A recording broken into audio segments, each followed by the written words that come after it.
तो जब जब मैं अपनी स्कूलिंग कर रही थी, है ना, तो उस समय हमारी जो हिंदी की बुक थी उसमें एक पाठ था। आई थिंक पाठ का नाम था बाजार का आकर्षण। आई थिंक ये पाठ का नाम था। और उस पाठ की जो कहानी थी वो ये थी कि एक जो लेखक जो कहानी लिख रहा है, मतलब वही, ये शायद किसी को कल्पना किया था उसने, किसी व्यक्ति को, कि एक व्यक्ति है, उसको बाजार से उसकी वाइफ जो है कुछ ज़रूरी सामान लाने के लिए बाज़ार में जाने को कहती है कि ये सामान जो है ये लेके आना है बाज़ार से, ठीक है। और उतने ही सामान के लिए वो व्यक्ति जो है पैसे भी घर से उतने ही लेकर के जाता है, एक्स्ट्रा रखता भी नहीं है जेब में,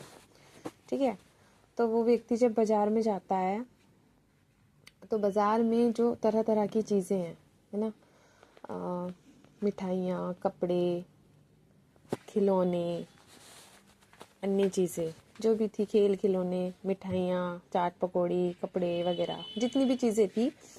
वो सारी की सारी उस व्यक्ति को जो है अपनी तरफ खींच रही थी कि मैं ये भी ले लूँ, मुझे ये भी लेना चाहिए। चाट पकौड़ी की खुशबू जो है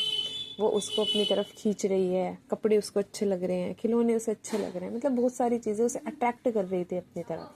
है ना। तो वो सारी चीज़ें देखता है, वो सोचता भी है कि मैं ले लूँ, है ना, सोचता भी है कि ले लूँ, लेकिन फिर उसे ध्यान आता है कि मेरी जेब में तो पैसे ही उतने, और मैं घर से निकलना हूँ कुछ लेने के लिए, कि मुझे घर से मैं बाज़ार जो लेने आया हूँ मुझे वही लेना है, और पैसे भी उतने ही हैं और मुझे वही लेना है, और उसके अलावा मुझे कुछ नहीं लेना है ना। तो कहानी कुछ इस तरीके की थी कि वो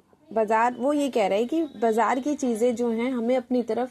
किस तरीके से अलग अलग आकर्षण दे करके खींचती है अपनी तरफ, और हमें लुभाती है अपनी तरफ, है ना, कि ये हमारे लिए ज़रूरी है तो हमें ये भी लेना है, ये हमारे लिए ज़रूरी है, हमें अच्छा लग रहा है तो हमें ये भी लेना है। लेकिन हमें ये याद रखना चाहिए कि हम क्यों हैं इस बाज़ार में, क्यों आए हैं, किस लिए आए हैं, क्या ज़रूरत है। तो एंड में वो व्यक्ति जो है उसी पैसे से जो सामान लेने वो घर से निकला था वही लेकर के जो वापस चला जाता। तो इस तरीके से उसने जो है इस कहानी को लिखा है। अब ये कहानी है, इसको उस समय मैंने पता नहीं किस ढंग से इसको सोची थी, पता नहीं, बट अब एक अलग चीज़ है ना, क्योंकि हमारा जो दृष्टिकोण है, हमारा जो चीज़ों को देखने का नज़रिया है, सोच जो है वो बदलती रहती है चीज़ों के होने के साथ ही, क्योंकि ये उसके साथ साथ हम जो है समय के साथ साथ विचार नए नए भी आते हैं, है ना। हम और ज़्यादा जो है स्टडी करते जाते हैं तो उन विचारों में और ज़्यादा स्पष्टता आने लगती है ना। तो उस समय ये कहानी पढ़ के याद तो है, मतलब अच्छी तो लगी थी। हमें चीज़ें वही याद रह जाती हैं जो हमें अच्छी लगती हैं या बुरी लगती हैं, या तो बहुत ज़्यादा अच्छी लगेंगी तो याद रहेंगी, या बहुत ज़्यादा बुरी लगेंगी तो याद रहेंगी। जो बीच की चीज़ें होती हैं वो हमें ज़्यादा याद नहीं रहती हैं, है ना। तो या तो बहुत ज़्यादा अच्छी चीज़ें याद रहेंगी, बहुत ज़्यादा बुरी याद रहेंगी। हाँ, तो स्कूलिंग की कुछ कहानियाँ ऐसी हैं जो मुझे याद हैं, जो अच्छी लगी थी उस समय। एक कहानी और है, खैर इस पे तो अब इस कहानी का एक क्या कहें, इसका एक समराइज किया जाए, इसको समरी किया जाए, इसका सार किया जाए, थोड़ा सा इसका अलग पर्सपेक्टिव देखा जाए, क्या हो सकता है कि जैसे दुनिया है ना, और दुनिया में बहुत सारी चीज़ें हैं जो हमें अपनी तरफ खींचती है ना। लोगों के जैसे कि अगर आज के उसमें बात करूं, हम स्टडी ऐसी करते हैं जिसमें जॉब अपॉर्चुनिटीज़ ज़्यादा हों, है ना। हमारी स्किल मैटर नहीं करती, वो बात की बात है। जॉब अपॉर्चुनिटीज़ ज़्यादा हों, पैसा अच्छा हो, पैकेज अच्छा हो, फैसिलिटी ज़्यादा मिले, तो ये हो गया एक तरह से खिंचाव ही है, हमारा अपना इंटरेस्ट नहीं है, खिंचाव। बाज़ार हमें बता रहा है कि हमें इस चीज़ की ज़रूरत है, ठीक है, हमें ये लेना चाहिए। एंड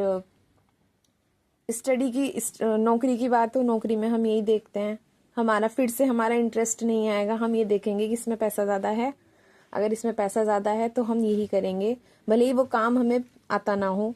बिल्कुल ना पता हो उसके बारे में, लेकिन अगर उसमें पैसा ज़्यादा है, हम उसमें ये भी नहीं देखेंगे कि वो काम हमारे क्या कहेंगे, हम उसे वैल्यूज सिद्धांतों के अनुसार है कि नहीं है। वो काम गलत भी होगा, लेकिन अगर उसमें पैसा ज्यादा हो रहा होगा तो हम उसको क्या बोलते हैं, सहमति दे देंगे उस काम को करने के लिए। ठीक है, ऐसा भी करते हैं। तब भी हमारा खुद का नहीं है, हमें दूसरा बाजार जो है, बाहर की जो चीजें हैं वो बता रही हैं कि हाँ ये अच्छा है और हमें ये करना चाहिए। ठीक है,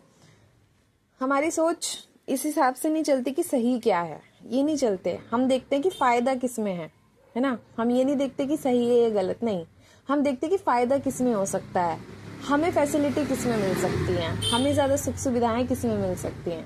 उसके बाद हम हमारे लिए सही गलत का मैटर इतना ज्यादा नहीं करता। जैसे कि ऐसे बहुत सारी चीजें हैं, जैसे कि भारत की राजनीति सबसे अच्छा एग्जाम्पल इस समय जो भारत का है वो है भारत की राजनीति। हर सिचुएशन को भारत की राजनीति पे अच्छे से जोड़ा जा सकता है। ठीक है, हम किसी विचारधारा को या किसी विचारधारा के व्यक्ति को सपोर्ट करते हैं, मान लीजिए सपोर्ट करते हैं, या कोई व्यक्ति हमें अच्छा लगता है, तो भारत की राजनीति में भी यही चीज है। हम किसी हम देखते हैं, हम ये नहीं देखते कि कौन सी पार्टी किस चीज के साथ काम कर रही है ना, क्या विचार हैं, क्या आइडियोलॉजी है। हम ये देखते हैं कि फेमस ज्यादा कौन सी है, किसके फॉलोवर्स ज्यादा हैं, है ना, किसके सत्ता में आने के चांसेस सबसे ज्यादा हैं। हम ये चीज देखते हैं। ये चीज देखने के बाद अब यही एक तरह से यहाँ तो हमारे ना अपने हमारे कोई विचार हैं, ना हमारे अपने कोई सिद्धांत हैं, ना हमारे अपने कोई लक्ष्य हैं, ना हमारे अपने कोई उद्देश्य हैं, ना हमें ये पता है कि हम वास्तव में देश के लिए करना क्या चाहते हैं, देश के लिए बाद में, ना हमें ये पता है कि हम अपने एरिया के लिए क्या करना चाहते हैं, हमें ये नहीं पता। हम सिर्फ दूसरों की जो बातें होती हैं उनको देख लेते हैं कि हाँ वो ऐसा बोल रही है तो हमें भी ऐसा बोलना है। ऐसी बहुत सारी चीजें होती हैं कि जब भी कोई राजनीतिक प्रतिद्वंदी प्रतिस्पर्धी कैंडिडेट कोई भी भाषण वगैरह देता है तो वही रटी रटाई स्पीच, हम रोजगार देंगे, हम विकास करेंगे, हम नगर में ये व्यवस्था करेंगे, कुछ यूनिक, कुछ आइडिया कुछ है ही नहीं, है ना, वही सारी नपी तुली चीजें। तो यहाँ पे भी वही चीज है कि हमें ये तो पता नहीं है कि हमें क्या चाहिए ना, हमें जो सामने से जैसा दिख रहा है उसमें बेटर की दिख रहा है, सिर्फ हमें अट्रैक्ट कर रहा है अपनी तरफ, और हम उस अट्रैक्शन को ये सोच लेते हैं कि हाँ बस यही है और हमें इसी में करना है क्योंकि ये ज्यादा अच्छा है, क्योंकि यहाँ पे हमें फैसिलिटी जो है वो ज्यादा दिख रही है ना, ये वाली चीजें। तो हम उसी को आधार बना करके जो है अपनी लाइफ के जो भी एम्स वगैरह हैं उसको वो कर लेते हैं। तो ये कहानी जो थी इस तरीके से बता रही है कि चीजें हमें अपनी तरफ खींचती हैं, है ना, किसी तरीके से, किसी ना किसी प्रभाव से हमें अपनी तरफ आकर्षित करती हैं, हमें ये एहसास कराती हैं कि ये हमारे लिए जरूरी है, कि हमें ये लेना चाहिए, कि इसकी हमारी जिंदगी में जरूरत है। वो पहले हमें ये एहसास कराती है, हमारे मन में जो है एक तरह से उसके लिए क्या बोलते हैं उसे, चाह पैदा करती है ना, चाह पैदा करती है ना। फिर जब हमारे मन में चाह उत्पन्न हो जाती है फिर हम उसके लिए प्रयत्नशील होते हैं, प्रयत्नशील बहुत ज्यादा आवेग में वो हो जाते हैं। फिर जब हमें उसके बहुत ज्यादा आवेग हो जाता है हमें उसका, फिर हम उसको पाने की चाह में, अगर थोड़े संयमशील धैर्यशील व्यक्ति हम लोग होंगे तो हम थोड़ा विचार करेंगे, सोचेंगे, समझेंगे। लेकिन अगर हम ऐसे नहीं होंगे, संयमी नहीं होंगे, धैर्यशील नहीं होंगे, सोच विचार कर चलने वाले नहीं होंगे, तो हम उसके प्रति कदम उठाएंगे, उसको पाने के लिए हम कदम बढ़ाएंगे सही गलत का विचार किए बिना, है ना, सही गलत का विचार किए बिना हम किसी भी रास्ते को अपना लेंगे, चाहे वो कैसा भी हो, चाहे उसके लिए हमें कुछ भी करना पड़ जाए, कुछ भी, एनीथिंग, है ना, चाहे उसके लिए हमें अपने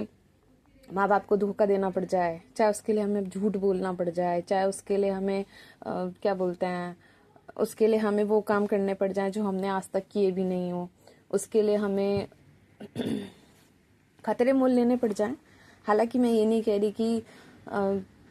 किसी भी चीज़ के लिए ऐसी चीज़ें नहीं करनी चाहिए, हो सकता है चीज़ें सही हों, हाँ बिल्कुल हो सकता है चीज़ें सही हों, उसके लिए खतरे उठाने भी चाहिए, लेकिन पहले कंफर्म होना ज़रूरी है ना कि आप जो सोच रहे हो, आप जो करने जा रहे हो वो सही है, ये भी तो विचार करना ज़रूरी है ना, ये नहीं है। उसके लिए ज़रूरी है कि सबसे पहले हम ये सुनिश्चित करें कि जो चीज़ हम सोच रहे हैं वो सिर्फ हमारे स्वार्थ से भरी हुई नहीं है। सबसे पहले ये सोचना ज़रूरी है, तो इसमें सिर्फ हमारा स्वार्थ तो नहीं है।